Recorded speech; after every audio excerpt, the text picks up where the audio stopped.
Comment on gère la prochaine canicule? Passons du mode survie qu'on avait ces derniers jours au mode anticipation. Premièrement, trouvez un refuge. Il n'y a pas de secret, certains logements sont tout simplement invivables pendant une canicule. Donc mettez en place d'ores et déjà un réseau de familles, d'amis, de connaissances qui pourraient vous héberger pendant ces épisodes caniculaires. Donc ayez un matelas de sol à disposition pour être mobile. Et pourquoi pas même, je propose sur votre lieu de travail. Je sais que ça se fait pas de faire ça, mais à circonstances exceptionnelles, solution exceptionnelle. Demandez, on sait jamais. On n'est pas en train de parler de confort quand il fait 40 degrés chez soi, on est en train de parler de survie. Deuxièmement, prévoyez de quoi couvrir vos fenêtres. Un drap que vous trouvez en friperie, un grand carton que vous stockerez pour la prochaine fois, du blanc de meudon quand ce sera de nouveau en stock, j'en ai parlé dans une des précédentes vidéos, etc. etc. Troisièmement, équipez-vous en ventilateur si c'est pas déjà fait. Et choisissez vraiment le modèle, ne prenez pas le premier venu. On cherche de la puissance et du silence pour pouvoir dormir avec. Et si jamais vous avez du budget, installez un ventilateur de plafond. Ça marche super bien. C'est ça qu'ils ont sous les tropiques. Quatrièmement, le pchut.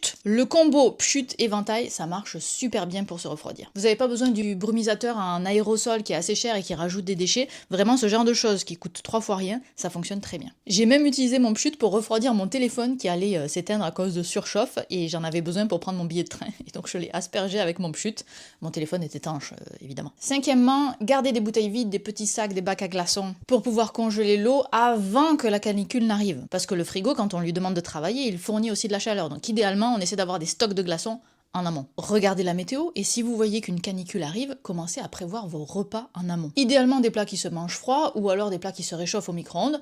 C'est pas idéal mais c'est toujours mieux que le four ou la poêle. Huitièmement, parlez à vos voisins quand plus personne ne sera en mode survie pour avoir une stratégie commune contre la chaleur. Vous pouvez leur partager mes précédentes vidéos ou n'importe quel article pertinent sur le sujet pour que vraiment il y ait un consensus sur le fait qu'il faut fermer les fenêtres en journée et ouvrir la nuit. Et enfin, dernière astuce à beaucoup plus long terme, mais qui a le plus de potentiel, inciter nos représentants à verdir nos villes et à lutter contre les changements climatiques. Donc, allez aux rencontres publiques de la ville, signez les pétitions et votez. Si vous ne participez pas, vous ne comptez pas. Et je vous souhaite bon courage pour la prochaine canicule.